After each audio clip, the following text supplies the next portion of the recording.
We have come to know that grace saves us and continues to save us by training us and teaching us to renounce ungodliness and worldly passions.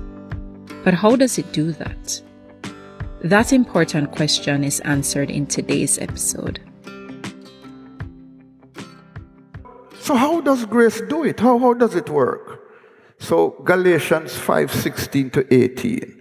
We're going to read that. I'm going to read it from the ESV, the English Standard Version, and then I'm going to read it from the Living Bible, because I am particularly impressed with how the Living Bible translates verse 17.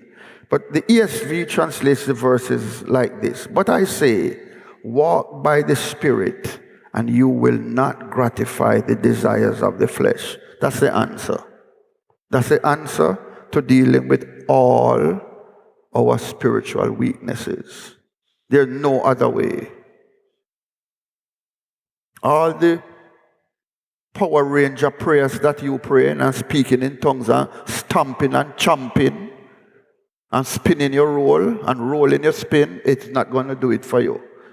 You're wasting time. All them network of prayer that you want, where these people praying warfare prayer over you, it's not going to work. Don't waste your time. Tell them that I said that, since you are afraid to tell them. Tell them that your pastor said, don't do it. You're wasting your time.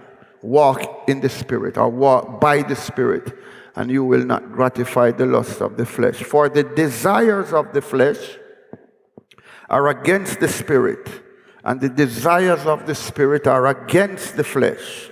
For these are opposed to each other, to keep you from doing the things you want to do.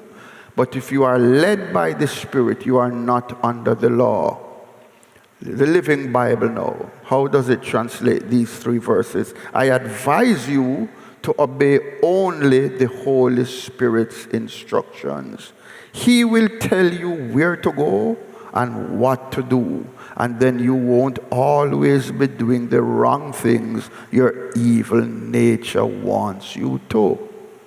This is the verse I like. For we naturally love to do evil things that are just the opposite from the things that the Holy Spirit tells us to do. And the good things we want to do when the Spirit has His way with us are just the opposite of our natural desires. These two forces within us are constantly fighting each other to win control over us. And our wishes are never free from their pressures. So here we are thinking, why every time I want to do good, evil is present with me? It's a normal Christian experience. Somebody would say, wake up and smell the coffee. It's not going to get any better until you die, or when the Lord comes. This is going to be our daily experience. Verse 18, when you are guided by the Holy Spirit, you need no longer force yourself to obey Jewish laws or any kind of man-made rules. But if you can't be guided by the Holy Spirit, obey your rules and live an underprivileged life. If you know you can't be guided by the Holy Spirit, keep your rules. You need them. But you won't be living the optimum Christian life. So let's look at this. Paul is advising us in this passage that the Holy Spirit and the flesh are constantly at war with each other. This is a more serious conflict than Russia versus Ukraine. By the flesh, what is Paul referring to? He's referring to the totally depraved human nature that we all inherited from Adam, our federal head. If the Holy Spirit controls us, then we will walk by the Spirit. You're listening to me, brothers and sisters? But if the flesh controls us, if the totally depraved Adamic human nature controls us, we will walk in the lusts and desires of the flesh. I'm talking about saved people now, We are not talking about persons who are not saved. Do you understand that? This is in the realm of salvation. The spirit and the flesh have different appetites and different agendas. And this is what creates the conflict in the heart and life of a believer.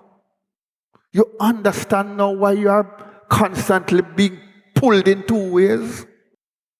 Because there's a war going on. And I'm sorry, you can't pray away the flesh. The flesh is going to be resident in you and in me until we die or until the Lord comes. Whichever comes first. Galatians 5 verses 16 and 17. I advise you to obey only the Holy Spirit's instructions. He will tell you where to go and what to do, and then you won't always be doing the wrong things your evil nature wants you to. For we naturally love to do evil things that are just the opposite from the things the Holy Spirit tells us to do. And the good things we want to do when the Holy Spirit has His way with us are just the opposite of our natural desires. These two forces within us are constantly fighting each other to win control over us, and our desires are never free from their pressures. We return next week with our final episodes of this podcast series. Until then, grace and peace.